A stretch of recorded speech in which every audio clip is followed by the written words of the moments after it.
from organizing against Amazon, being arrested, thrown in prison for my organizing efforts several times, and also, having to live. You said of that experience that your 37 years of being a black man in the United States didn't prepare you, and certainly didn't compare, you say, to what you experienced for 5 days inside of an Israeli prison. That one, I gotta say, it threw me a little bit. Talk to me about what that means to you. How'd you come to that realization?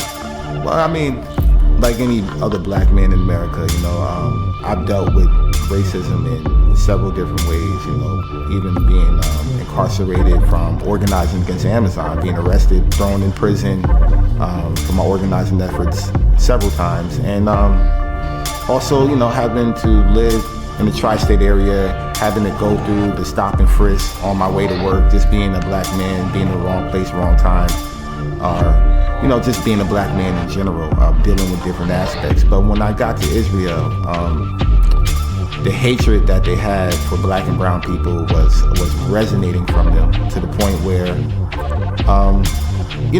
the things that I experienced myself, personally, they threw me to the ground, they put their knee on my back, they choked me with my jewelry, they told me to shut up repeatedly.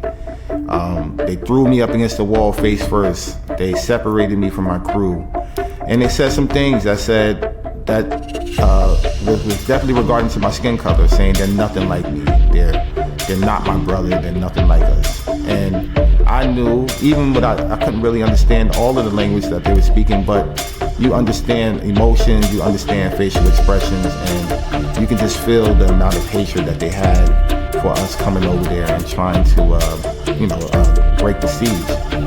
And my entire experience from the beginning to the end was definitely racially motivated, because not only was the assault that happened to me I was the only one to be assaulted, but I was in there the longest, along with my Arab brother Hitam from Tunisia. We were there for 5 days. Everybody else was deported before us, our white counterparts, and they were also deported through Tel Aviv airport. With us specifically, they dropped us off at the border of Jordan, something they'd never done before.